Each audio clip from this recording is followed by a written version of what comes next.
Hindi taliwas sa kaalaman ng marami ang masamang epekto ng usok at gas na nalilikha ng mga pabrika, lalo na yung mga paggawaan ng plastik. Bukod sa epekto sa kalikasan, ibang usapan pa kung nasa loob ka mismo ng pabrika o kaya naninirahan sa paligid nito. Ayon kasi sa eksperto, mas mataas ang tsansa na magkaroon ang isang tao ng sakit sa baga, lalo na kung exposed sa mga hangin na may halong kemikal. Sa World Air Quality Report din ng Switzerland-based research firm na IQ Air noong 2023, pang-79 ang Pilipinas sa 130 bansa sa buong mundo na may mataas na polusyon sa hangin. Kaya ang isang balik scientist ng Department of Science and Technology nakaimbento ng air filter na gawa sa mga bato na nanggaling sa bulkan. Nasasala natin yung mga pollutant na nalalabas na yon using zeolite. They are found sa mga volcanic rich areas.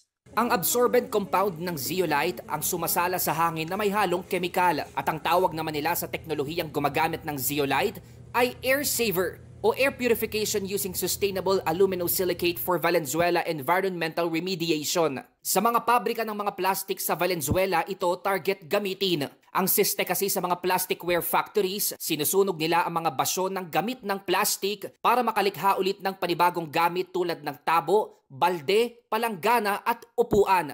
Kaya sa tulong ng air saver, kaya nang maalis ang mga kemikal na nahahalo sa hangin para makaiwas sa sakit.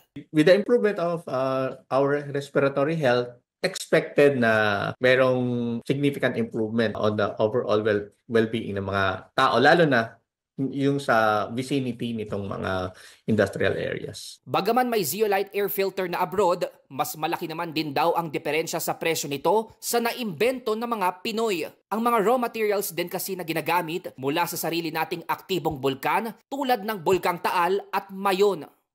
Right now, we're trying to mass produce these adsorbents and we are cooperating with some industries, local plastic recyclers, para sila ngayon yung mag-a-adapt nitong technology na to. Gamit ang makabagong teknolohiya, sana ay mapapabuti rin ito ang kalidad ng hangin at kalusugan sa ating mga komunidad.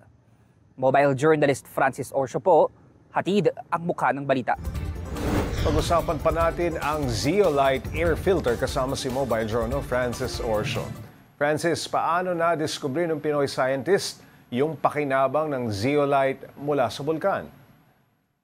Pops J, meron naman na kasi talaga nito sa ibang bansa. Yun nga lang, kung titignan natin sa local invention, wala tayo nito. Kaya sa tulong ng expertise, Pops J, ng balik scientist nga na si Dr. Ramuel Tamargo, ay na-discover niya yung mga local minerals or mga natural resources dito sa ating bansa na akala natin walang pakinabang, meron pa pala at makakatulong nga para ma-address yung problema natin halimbawa sa pollution or yung dito nga sa mga pabrika, yung pagkalat din ng mga chemical harmful gases. At ito nga yung zeolite, Pops J. Francis, gaano karaming zeolite ang kinakailangan para magamit na air filter sa isang pabrika? Paano rin ito hinahango mula sa mga bulkan?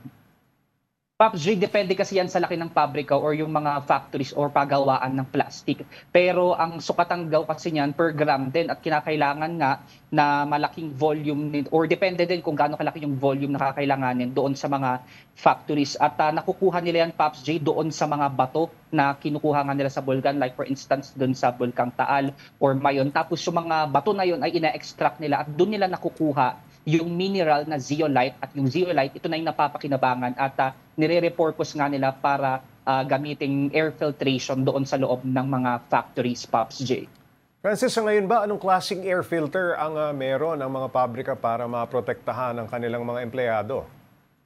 Pops J, karaniwan kasing nakikita nating mga air filters sa loob ng factories, yung tinatawag na cyclone collectors. Ito lang yung mga air filter na fine-filter nila yung mga alikabok na maaaring sumamat doon sa mga hangin na nasa loob ng factory. So hindi kasama dyan yung ilang mga harmful gases or mga chemicals na nai-emit doon din sa mga produktong ginagawa ng pabrika na yun. So itong zeolite or yung air saver na ginawa ng balik scientist, iba ito doon sa mga karaniwan or typical na air filter na meron na sa mga pabrika or mga factories ng plastic. Kaya malaking bagay talaga ito, lalong-lalo na doon sa mga empleyadong nasa loob mismo ng pabrika na nagtatrabaho at gumagawa ng plastic, Pops J. Francis, nabanggit mo na nagagamit na itong zeolite air filter sa abroad. Magkano ba ang diferensya ng presyo sa abroad sa ginagawa nila ngayon dito?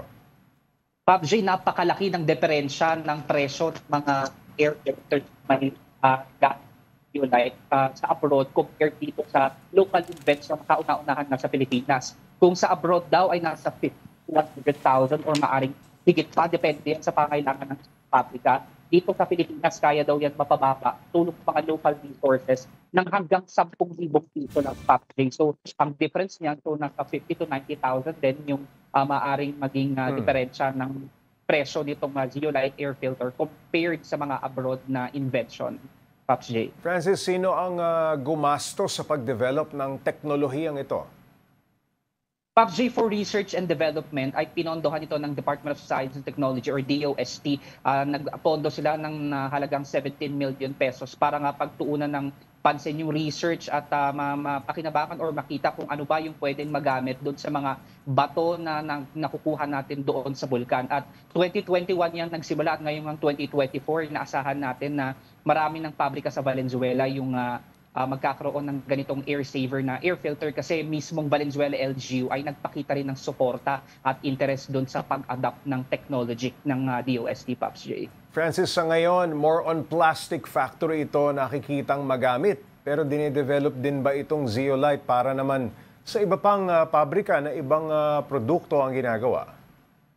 Sa ngayon, Pops J, ang talagang target nila at focus for this technology ay yung mga pabrika ng plastic kasi ito yung isa sa pinakamalaking concern sa mga factories ng plastic dahil yung pagsusunog mismo ng plastic sa factories ay maraming emission doon ng volatile compound nga na masama para sa ating kalusugan. Kaya yun yung naistugunan at i-address ng balik scientists at mismong itong technology na air saver para nga makatulong doon sa mga empleyado, Pops J. Alright, maraming salamat, Mobile Journal, Francis Orsio.